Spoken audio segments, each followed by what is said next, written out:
Hi, everybody. My name's Anthony. I'm here to talk to you about a few topics. This is going to probably be a four-part series. The first part is how to use the internet. Number one. Number two would be PCs and laptops or computers and networking. And number three, I hope to cover is about the World Wide Web, WWW, its inception, and under the hood. And last but not the least, I hope, would be ChatGPT, which is artificial intelligence, and its newness, its applications, and its uses, and its plus and minuses. So here we go. How do we use the internet? The internet, as you know today, is ubiquitous. It's used by a lot of people. In fact, the internet was started in the 1957 year, I believe, thereabouts, and was started by the US military. The US military wanted to use the internet to communicate with its bases around the globe.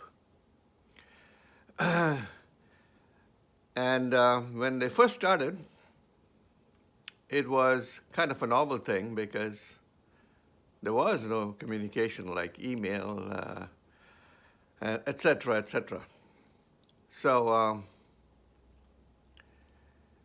they basically worked on it. I believe it was a project that the University of Berkeley in California worked intently or intensely on it. And they succeeded, and it burgeoned out so big and vast, and it also became popular, that the numbers were too big and too much for the United States military to handle. And so they handed it over to an international body. I think it is called ICANN. Probably in my next talk, I shall research it and bring that to you. So in the late 80s, in the 80s, the digital divide started to narrow, right? What I mean by that is the digital divide means those who have access to the internet versus those who don't. And so a large number of people started to use it. They had approximately 600 million at the time, I believe, and today it's over 2 billion users. So the internet has grown and is still growing, right? And its purposes are pretty multifaceted in that you can use the internet to research, to browse, to get any kind of information you want on the internet. Good for students, good for all kinds of demographics. Good for entertainment, good for making pen friends, good to find recipes for domestic engineers or women working from home in the domestic area, as well as professionals. So here I'm really wanting to tell you how to use the internet, and particularly addressing it to two demographics. The very young ones who are thrilled with the internet, no doubt. I am too. The ubiquitousness and the amount of information is mind-boggling. So the young people are sometimes very excited, and they use it to play games, et cetera, et cetera. But and text, those are two common things I can remember or understand. But be cautious, young people, because the internet is a very bad place to be if you're not going to use it for productive purposes. You know the saying, if you have nothing to do, don't do it here. So if you have nothing to do, don't be on the internet, right? It's a bad place for this very reason that there are a lot of people operating incognito. What that means is they're hiding their identity. And they do not want to know who they are because their reasons for being on the internet are insidious, are wicked, are cruel. So you don't want young people, you don't want to be there because there could be a very old pervert on the internet. On the other side, could be a young pervert, which is who is trying to be predatory and hook you onto one or more things, drugs or pornography and things of that nature. So young people, do not be on the internet too long if you are not required to be there, right? And if you're trying to make friends, be careful because you might be talking to a very, very nice person who's trying to hook you one way or the other and to lure you into doing bad things. Consult with your friends or confidants and your parents, if that is possible, and elders, because they know better, right? There is a saying from the good book, in the multitude of wisdom, there is counsel. So do that. Take my advice. I have been the victim of scammers too, right? I'm in my years, right? In the sunset of my years, probably. And I'm warning you, for your own good, do not.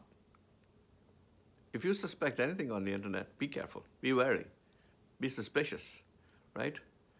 You know the old saying, trust but verify. So you want to do that.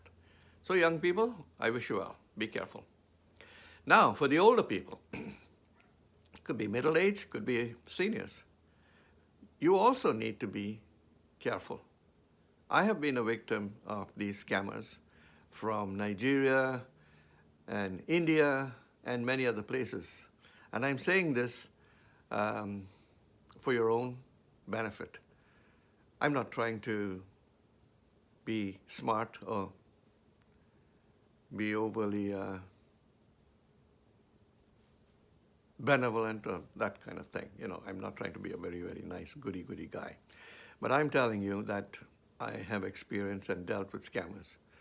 And if you don't believe me, you can Google or go to YouTube and just type in the word scammers.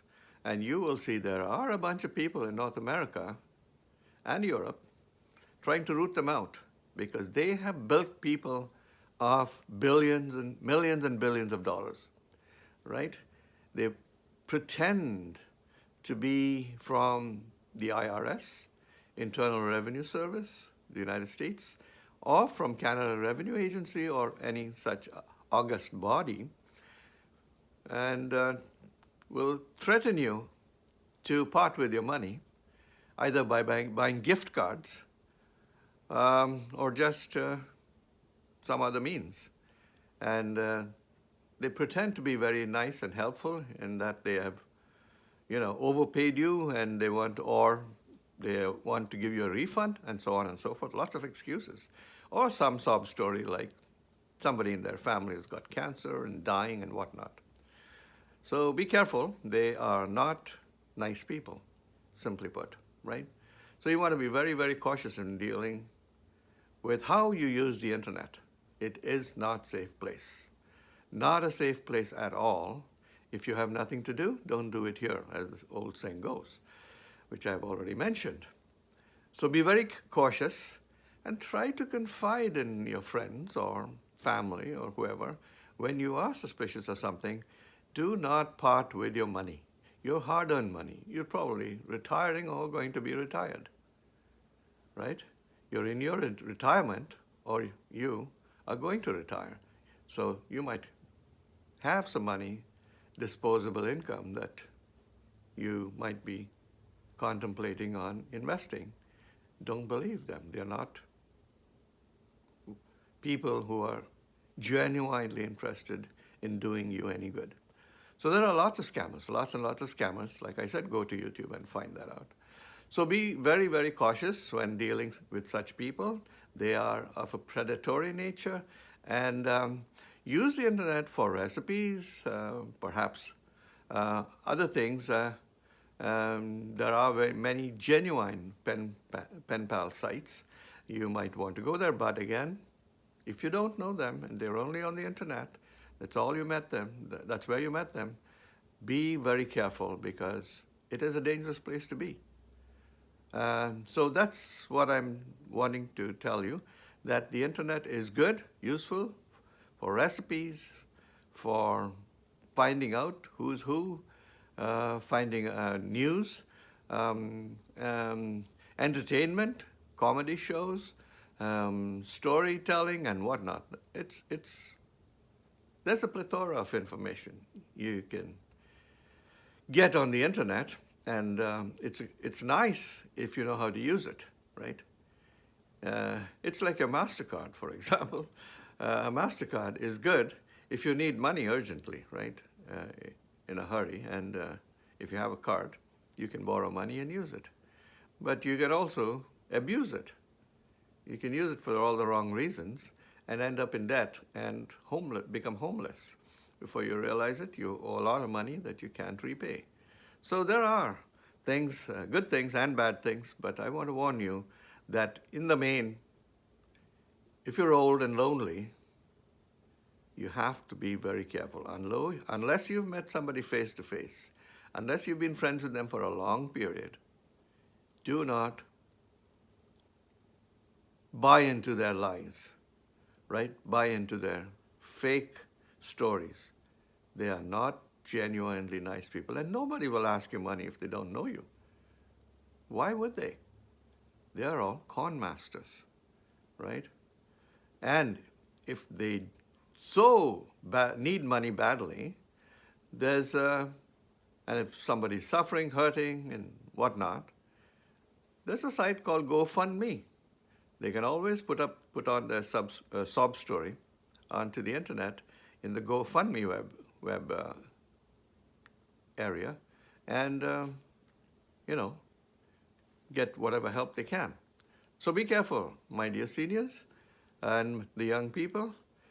Be warned that the internet is not a nice and safe place if it's not doing you or serving your interests and giving you the information and entertainment that you need. And so don't get sucked in. Be careful. And I'm speaking from experience. And I mean well. So take care. Have a nice day. And if you like my show, you can visit me again, Anthony. I will be talking next. I'll be putting out another video within the week, I hope, on computers, state-of-the-art, and computer networking, and give you some information that might benefit you. So for now, it's adios and goodbye.